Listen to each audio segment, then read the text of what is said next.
오늘 설교는 제목만 보아도 큰 기대가 되지요. 내 인생 최고의 위로. 이 세상에 위로가 필요 없는 사람은 없을 것입니다. 왜냐하면 인간은 완벽하지 않기 때문이죠. 결정적으로 인간은 죽음과 질병을 피해갈 수 없습니다. 우리 인생에는 실수가 있고, 욕심으로 인해서 죄를 범할 때가 있고, 무능력으로 인해서 좌절할 때도 있습니다. 경쟁에서 밀려 패배가 있고, 사고로 인하여 상해를 입을 때도 있습니다. 그리고 노화로 인하여 질병이 있고, 죽음으로 인하여 가족과 이별할 때가 있습니다. 그러니 이 세상에 위로가 필요 없는 사람은 한 명도 없는 것이죠. 여러분은 인생에서 가장 힘든 순간이 언제였습니까? 지금까지 살아온 나날들을 뒤돌아보면서 가장 힘들었을 때가 언제인가 한번 생각해 보시기 바랍니다. 그리고 그 순간에 여러분은 혼자였습니까? 혼자라고 생각하는 사람도 있어요. 내가 가장 힘들 때 나는 혼자였다. 그런데 오늘 설교를 듣고 나면 그때 하나님께서 나와 함께 계셨구나. 그것을 알게 됩니다. 여러분, 인생의 힘든 순간을 꼽자면 이렇습니다. 어릴 적에는 부모님 때문에 힘들 수 있습니다. 물론 아주 화목한 가정도 있지요. 그러나 부모님이 부부싸움으로 인해서 불화한 가정일 수 있고, 어떤 자녀들은 부모님의 학대와 또 구타에 시달리면서 성장합니다. 부모님이 질병으로 늘 아파하시는 가정에서 내가 힘들어할 수 있고, 부모님이 일찍 소천하셔서 부모의 공백 속에 자라는 자녀들도 있습니다.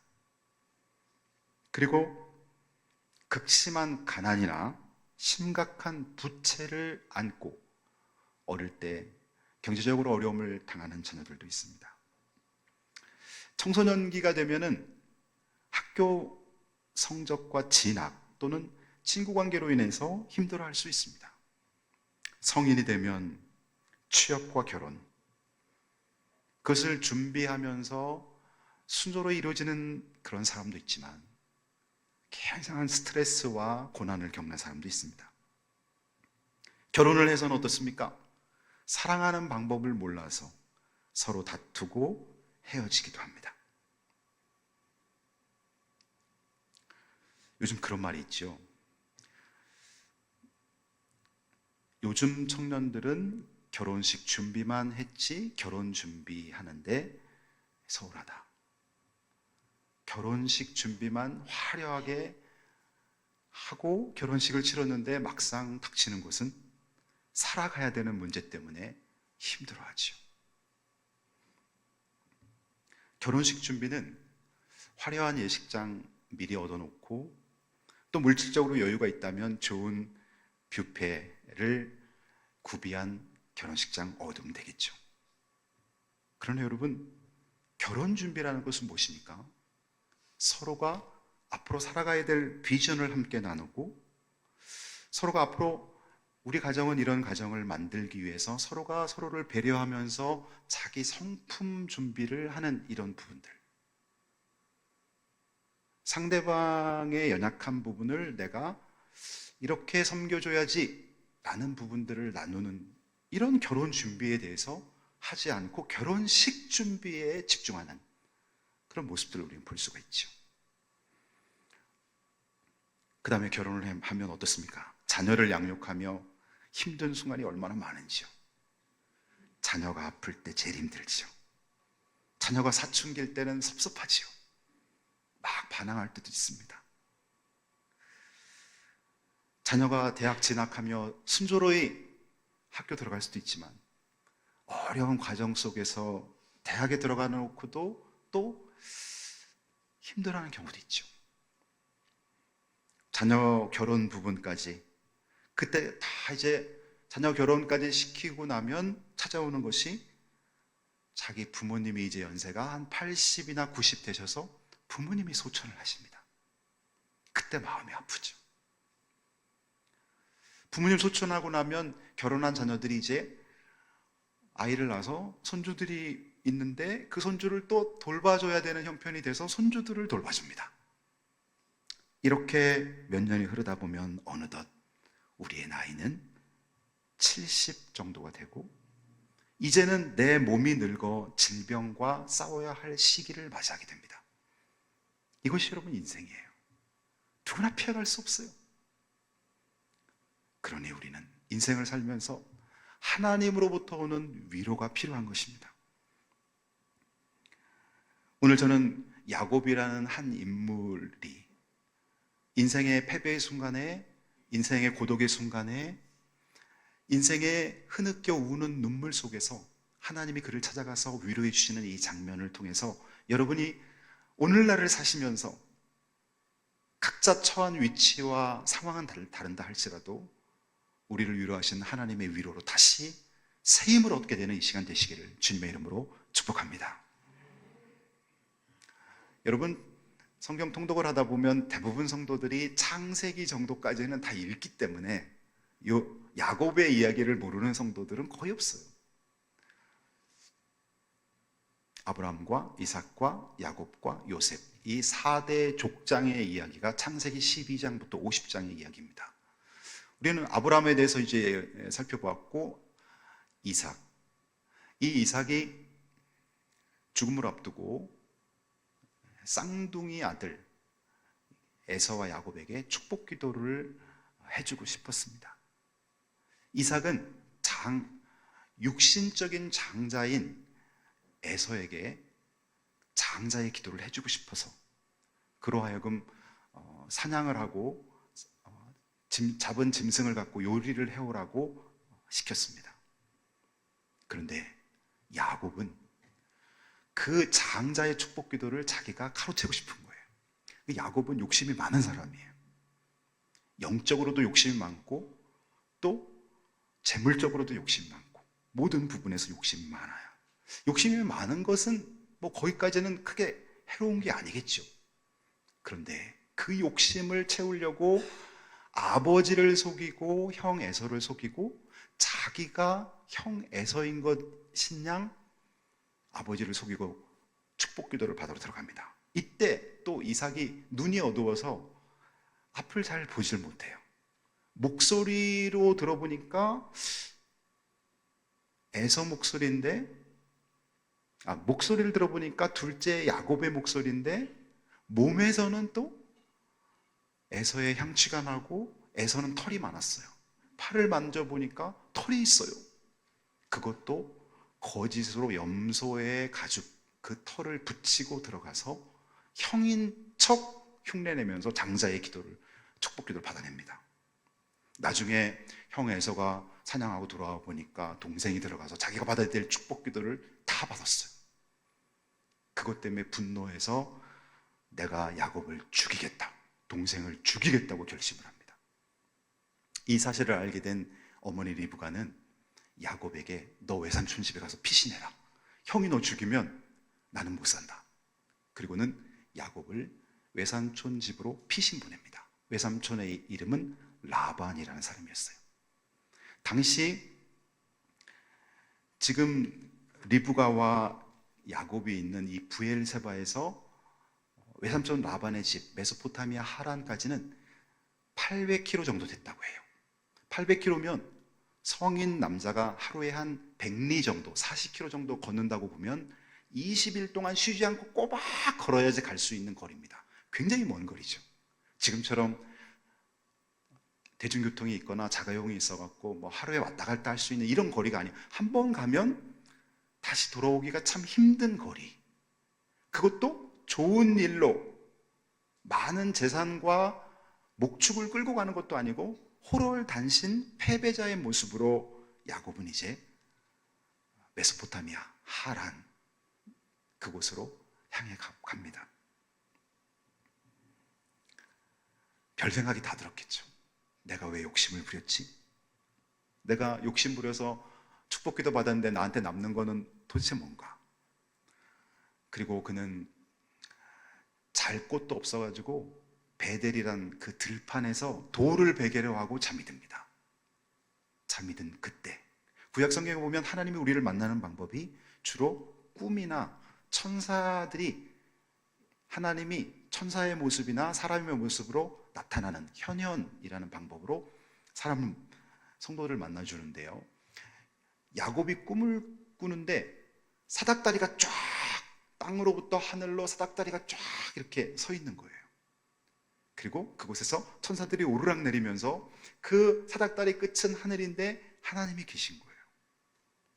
그리고 하나님의 음성이 들려옵니다.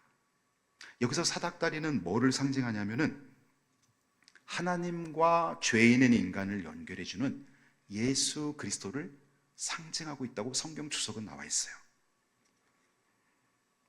요한복음 1장 51절을 보면요,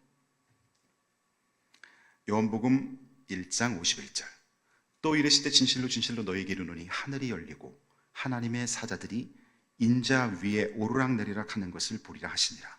이 요한복음 1장 51절은 분명 야곱이 베델에서 꿈꾸는 그 사닥다리를 언급하면서 이야기를 한 거예요. 하늘이 열리고 하나님의 사자들, 하나님의 천사들이 인자 위에, 여기서는 사다리 위에라고 안 하고 인자 위에 오르락내리락 하는 것을 보리라. 바로 그 사닥다리는 죄인인 인간과 하나님을 연결해주는 중보자의 역할을 감당하고 다리의 역할을 감당하는 것이죠. 그러니 그 사닥다리는 인자, 예수 그리스도를 상징하고 있습니다. 요한복음 14장 6절, 예수께서 이르시되 내가 곧 길이요 진리요 생명이니 나로 말미암지 않고는 아버지께로 올 자가 없느니라. 여러분이 가장 힘들어할 때 하나님은 그곳에 계셨습니다. 잘 생각해 보십시오. 여러분이 가장 힘들어할 때, 그때는 예수 안 믿고 있을 때일 수도 있습니다. 여러분이 가장 힘들어할 때, 나는 혼자라고 생각될 때 하나님이 여러분과 함께 하셨습니다. 죽을 뻔한 위기에서 하나님이 여러분을 건지셨습니다. 주변 사람들은 다 떠나고 결국 나 혼자 남았다고 생각할 때도 하나님 그곳에 계셨습니다. 그런데 어느 날 내가 세상에 집중하느라고 하나님을 보지 못했을 뿐이지 하나님은 처음부터 여러분과 함께 계셨습니다. 그런데 내가 실패와 고독 속에서 나의 심령이 가난해지자 내 영이 하나님을 느끼고 체험하게 되는 것입니다. 그래서 하나님은 찾아오시는 하나님. 한번 따라해 보세요. 찾아오시는 하나님. 하나님이 여러분을 찾아오시는 거예요. 여러분, 내성적인 분들, 용기가 없는 분들은 사랑하는 사람이 있어도 좋아한다고 말 못하고 보낼 때가 있죠.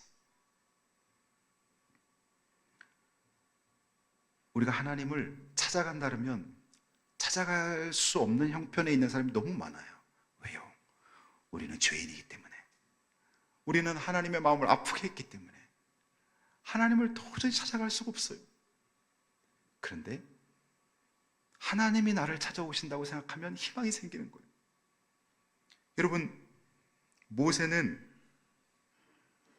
이집트 왕자로서 그가 그곳에 잘 성장할 수도 있었지만 혈기를 이기지 못하고 애굽 관리를 쳐서 죽이면서 그는 쫓기는 인생을 삽니다. 미디안 광야에서 40년을 지납니다. 이집트 왕자로 40년, 미디안 광야에서 40년. 그의 나이 80세가 되던 해에 하나님이 그 미디안의 광야에서 양을 치는 모세를 찾아오십니다. 그리고는 사명을 주시죠. 내가 너를 통해서 이스라엘 백성들을 애굽에서 건져낼 것이다. 너는 이스라엘 백성들을 바로의 손아귀에 있는 내 백성을 이집트에서 탈출시켜라. 이런 명령을 하나님이 주시는 것입니다. 하나님이 찾아오신다는 거예요. 여러분, 요한복음 21장을 보면 베드로가 그 전에 벌써 예수님을 모른다고 부인하고 자기는 수제자이면서 예수님을 지켜줄 거라고 생각했는데 막상 대제사장의 관저에서 예수님이 신문당하는 걸 보면서 저분은 이제 십자가형으로 죽을 것이다. 자기도 예수님과 관련이 되면 죽을 것 같은 두려움 속에서 예수님을 모른다고 부인합니다. 그리고 나서 만일 베드로 보고 예수님을 찾아가라 했으면 베드로는 못 찾아가요. 근데 예수님이 부활하신 후에 요한복음 21장에 보면 베드로를 찾아오십니다. 그리고는 그렇게 말하는 거죠. 요한의 아들 시몬아, 내가 나를 이 사람들보다 더 사랑하느냐?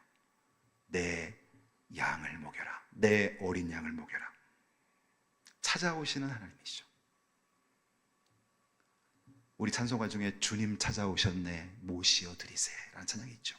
주님이 여러분 각자의 삶 속에 찾아오셨어요. 그 찾아오신 것을 기억하세요. 주님이 여러분 삶을 찾아오셨어요.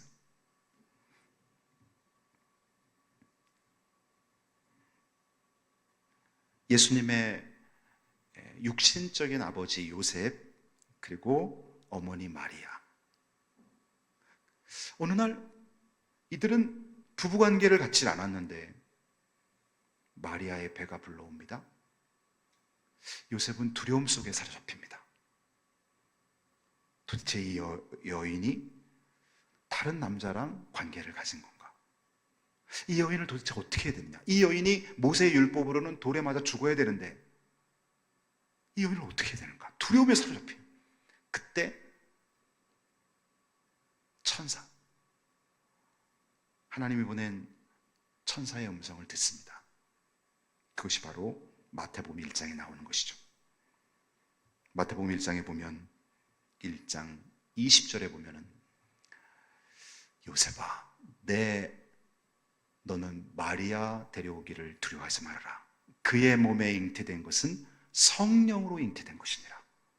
그리고는 마태복음 1장 21절, 아들을 낳으리니 이름을 예수로 하라.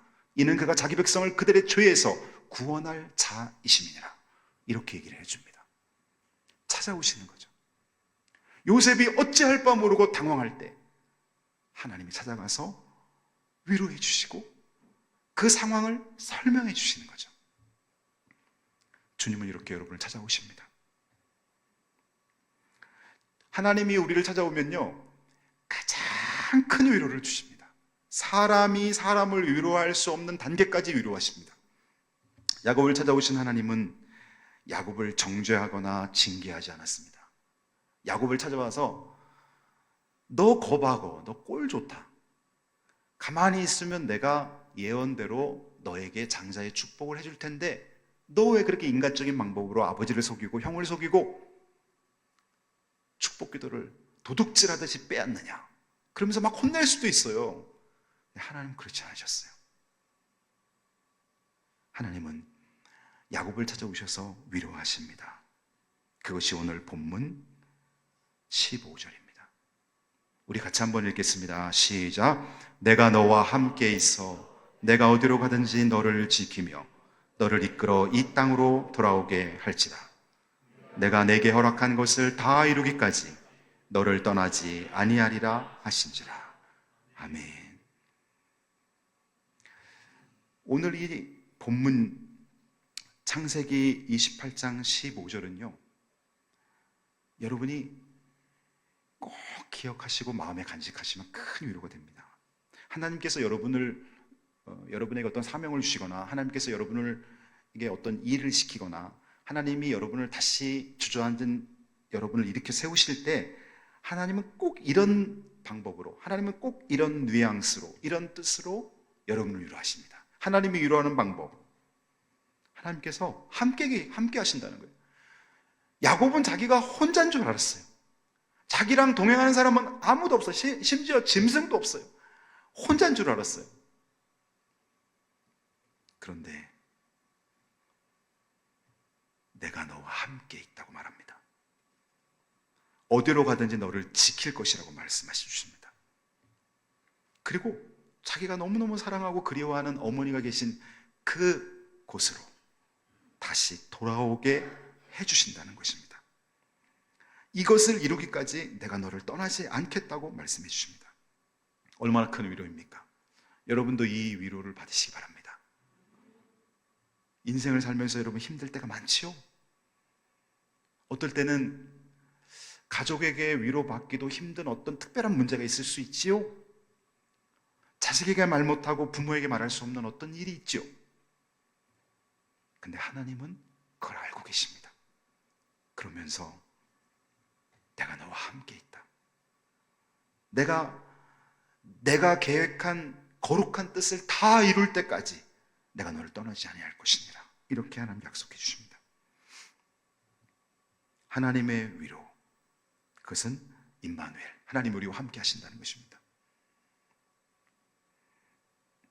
여러분, 이사야 40장을 한번 읽어보세요. 40장 41절 나중에 이사야 40장 1절에 보면 이스라엘 백성들이 이제 바벨론에게 포로로 끌려가서 그들 나라를 빼앗기고 백성들은 다 이렇게 흩어져서 디아스포라 유대인으로 살잖아요. 그때 이스라엘 백성들이 막 힘들어할 때 하나님이 이사야에게 이런 말씀을 주시는 거예요. 이사야 40장 1절에 보면 너희의 하나님이 이르시되 너희는 위로하라, 내 백성을 위로해라. 이사야로 하여금 하나님의 백성을 위로하라고 말씀하시는 거예요.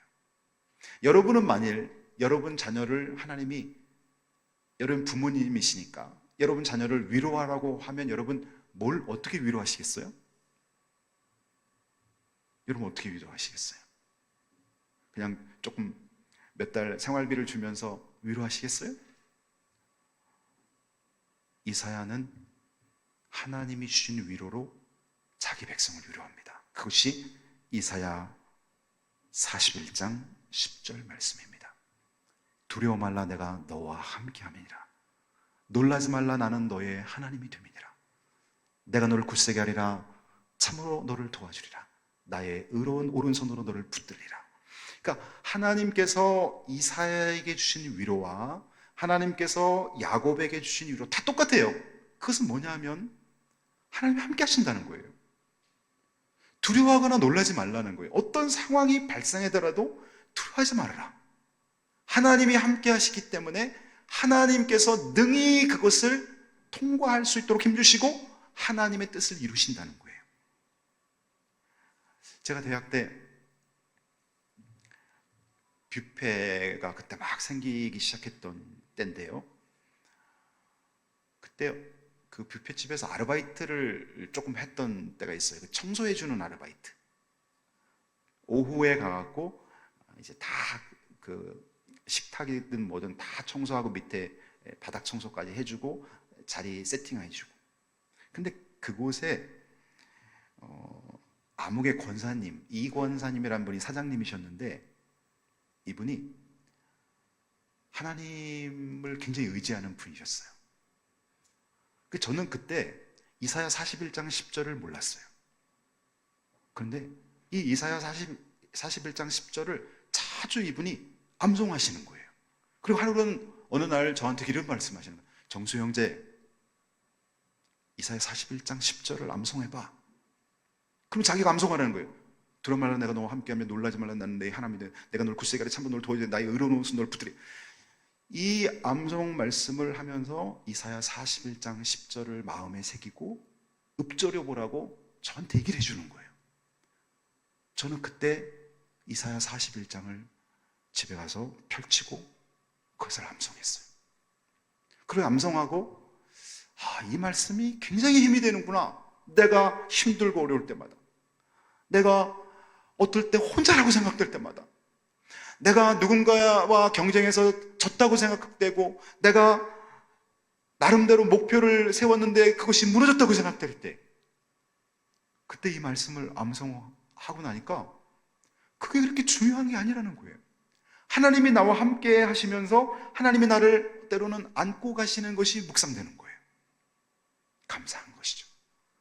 여러분이 여러분의 자녀를 위로할 때도 이런 하나님이 너와 함께 하셔서 너를 통해 천국 오는 그날까지 늘 함께 하실 거야.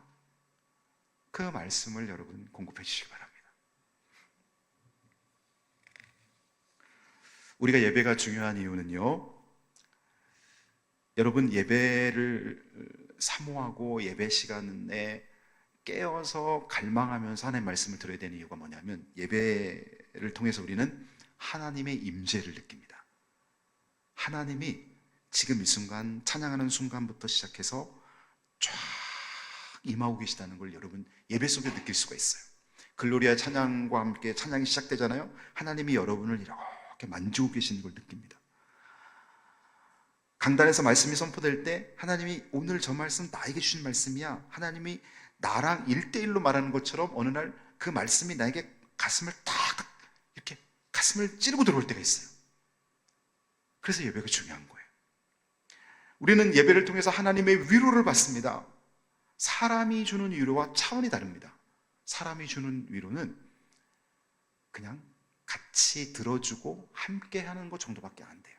근데 하나님이 주는 위로는 정확하게 문제를 꿰뚫어 보게 하면서 하나님의 뜻을 알려주면서 내가 이룰 건데 왜 너가 걱정하느냐입니다.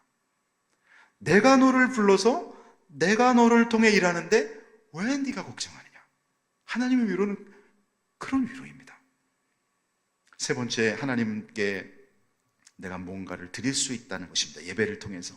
여러분, 우리가 길 가는 어떤 사람이 뭔가 필요로 하는 게 있는데 내가 그걸 줄 수가 있어요. 그래서 그 사람에게 뭘 줬어요. 기쁘죠, 마음이. 내가 누군가에게 작은 것 하나 주는 것도 그렇게 기쁜데, 나를 지으시고 나를 위해 구원자 예수를 십자가에 못 박고 내가 죽으면 나를 천국으로 인도하실 그 창조주 하나님께 예배를 통해 우리가 뭔가 드릴 수 있다는 게 얼마나 감사해요. 여러분, 우리는 하나님께 오늘도 감사를 드렸습니다. 오늘도 우리는 하나님께 찬양을 드렸습니다. 하나님께 내가 드릴 수 있다는 게 얼마나 감사해요. 어떤 사람은 맨날 교회 와갖고 하나님 앞에 뭐 주세요, 뭐 주세요, 하나님 뭐 주세요, 돈 주세요, 건강 주세요, 지혜 주세요, 뭔가 달라고만 잔뜩 할 수 있죠. 물론 그런 기도도 드려야 되겠죠. 그러나 바꿔서 생각해 보세요. 하나님께 오늘은 뭘 드리지? 하나님께 나는 오늘 밝은 웃음으로 오늘도 살 수 있게 해주신 거 하나님 감사해요. 하나님, 나 감사를 드릴 거야. 하나님께 뭘 드리지? 내 건강을 드리고 내 시간을 드리고 내 전공을 드리고 하나님께 내가 남은 인생 무엇을 드리고 살까를 고민하게 되면 신앙이 한 단계 굉장히 성숙한 사람의 고민이 되는 거죠. 우리는 예배를 통해서 인생의 목적과 방향을 보게 됩니다. 인생의 목적과 방향은 하나님께 영광. 뭘 하든지 하나님께 영광. 여러분이 지금 하시는 그 일 있잖아요. 그거 사실 우리는 월급을 받고 생활을 유지하기 위해서 우리가 일한다고 생각하지만 하나님의 영광을 위해서 하나님이 여러분에게 그 일을 맡기신 거예요. 여러분이 그걸 전공했거나 그 부분에 입사해서 그 일을 하게 된 그 부분도 하나님이 개입하셔서 하나님이 역사한 거예요. 그러면 여러분이 지금 하고 있는 그 일을 통해서 생각해 보십시오. 인생의 목적과 방향. 어제는 우연히 그 다큐 프로를 하나 이렇게 보게 되는데 거기 보니까 디자인 최고 우수상을 받은 어떤 한국인인데 뭘 디자인했냐면은 이 사람이 아프리카에 가보니까 아프리카 어린아이들이 물통을 머리에 지고, 이 사람들은 집에서 물이 나오질 않으니까 먼 거리를 가서 물통을 나르는 일로 하루 일과를 보내는 거예요. 아프리카 어린애들이. 그런데 이 애들이 길을 걷다가 교통사고로 죽는 애들도 많고 그 머리에 이고 그걸 나르는 게 너무 힘드니까 이 사람이 뭘 고안을 해냈냐면 딱 물통 하나 딱 들어갈 수 있는 가방을 고안해낸 거예요. 어깨에 멜 수 있는 가방인데 그 가방 뒤쪽에 이렇게 형광 물질로 뭔가 이렇게 그림을 그려놔서 차가 금방 확인할 수 있게끔, 그리고 그 가방을 그 나라에 가서 그 나라 백성들로 기업체를 만들어서 일할 수 있게끔 일자리 창출도 하고, 가방을 갖고 아프리카의 어린이들에게 얼마나 인기가 있고, 그러니까 어떻습니까? 가방을 메니까 손이 자유롭잖아요. 그러니까 손으로 뭔가 아이들이 하면서 물을 길러올 수 있고 안전하고, 그러면서 이 사람이 계속해서 자기가 디자인하는 것이 인류 사회에 필요한 것들을 고민하고 디자인을 하는 거예요. 인생의 목적과 방향. 여러분은 여러분이 전공한 그 부분을 갖고 여러분은 하나님께 영광, 이웃에게 유익을 끼치고 있습니까? 오늘 한번 고민해 보세요. 여러분이 그 일을 하게끔 하나님이 인도하신 분명한 뜻이 있을 거예요. 인생의 목적과 방향을 보십시오. 그리고 우리는 예배를 통해서 사랑하고 전도하며 살라고 하신 하나님의 음성을 듣습니다. 사랑하고 전도하며 살아라. 더 많이 사랑해라. 영혼을 구원해라. 이것을 우리는 예배를 통해 얻게 됩니다. 저는 여러분들이 야곱처럼 때로는 실패하고 무너져서 들판에서 돌베개하고 자는 그 순간에 하나님을 만나고 하나님의 음성을 듣고 새로워져서, 자 보십시오. 야곱이 이제 어떻게 됩니까? 외삼촌 집에서 20년간 지나고 다시 복귀해서 그 20년 동안에 하나님께서 이스라엘 12지파의 족장들이 되는 아들들을 야곱과 그 부인, 그 하녀들을 통해서 낳게 됩니다. 하나님이 하시는 일이 이렇게 놀랍다는 거예요. 나는 지금 실패했다고 생각하는데 하나님은 오히려 그 피신 여행을 결혼 여행으로 바꿔서 야곱이 외삼촌 집 라반의 집에 도착해서 그의 딸 레아와 라헬을 부인으로 얻고 거기서 12아들을, 자녀들을 출산하게 되죠. 하나님께서, 야곱을 만나주신 하나님께서 오늘 여러분에게 위로해 주시고 큰 마음의 꿈을 주시기를 주님의 이름으로 축복합니다. 기도합니다.